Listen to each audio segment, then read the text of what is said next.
Hello and welcome back. I'm Joshua Barnes and you're watching NewsX World. Let's first take a look at our headlines. Syrian forces have begun withdrawing from Sweden, with leader Ahmed al-Sharaa saying protecting the Druze citizens is top priority.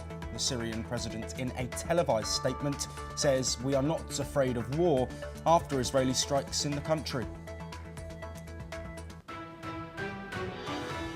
Meanwhile, Israeli Prime Minister Benjamin Netanyahu has suffered a big political blow as a key ally has pulled support, leaving his government in minority.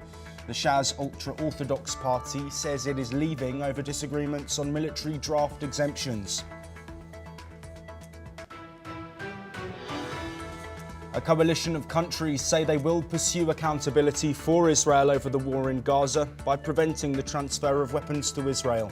The Hague Group met in Colombia, agreeing on 6 separate measures.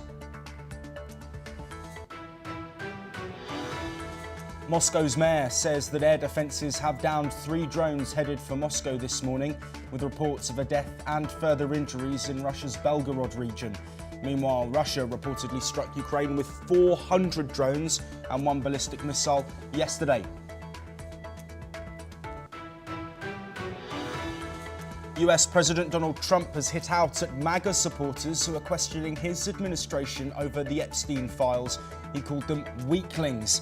It comes as Pam Bondi fires Maureen Comey, who worked on prosecuting Epstein, from her job at the Manhattan US Attorney's Office.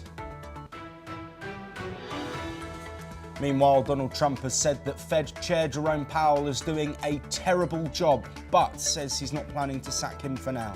Reports have suggested that Trump is looking to replace Powell, whose term comes to an end in 2026.